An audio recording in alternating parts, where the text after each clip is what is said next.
গিরিধারীর কিচেনে আজ সবাইকে শুভেচ্ছা আর নমস্কার জানিয়ে আমি আজ ভোগের রান্নার জন্য রেডি হচ্ছি। আমি সর্ষের তেল দিলাম, তেলটাকে একটু গরম হতে দেব।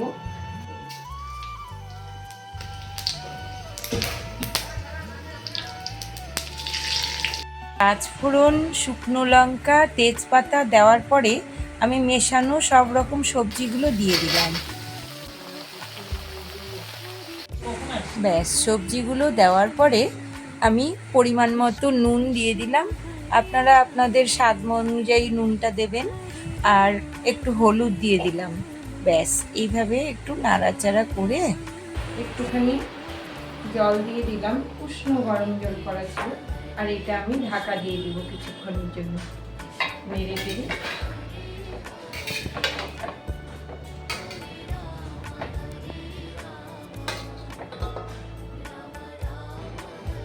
মাঝখানে ঢাকা উঠিয়ে একটু নেড়ে দিব, নেড়ে দিয়ে একটু চিনি দেব।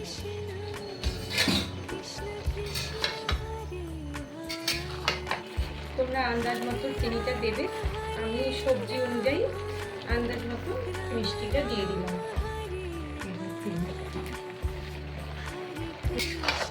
আবারও নাড়াচাড়া করে আমি আবারও ঢেকে দেব।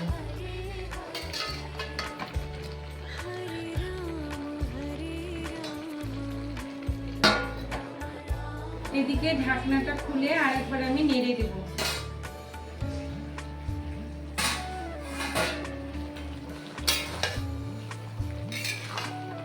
এই মিডিল সময় আমি একটু আদা লঙ্কা বাটা দেবো,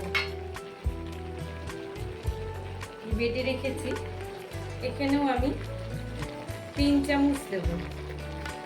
আজকে একটু বেশি করেই ভোগ রান্না হচ্ছে ভগবানের। আর আমি কাঁচা লঙ্কা দিয়ে দিলাম। ব্যাস, আবার নেড়ে চেড়ে আবার আমি ঢেকে ঢেকে কষবো। এদিকে দুধ বসিয়ে দিয়েছি, দুধটা একটু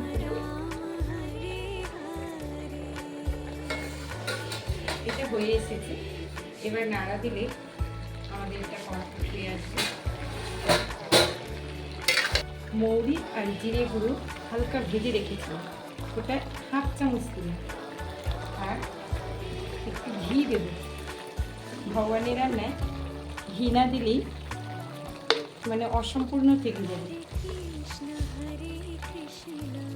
ব্যাস, এবার আমি উনুনটা অফ করব। আমার এখানেই রান্না কমপ্লিট হয়ে গেল। ভগবানের ভোগের জন্য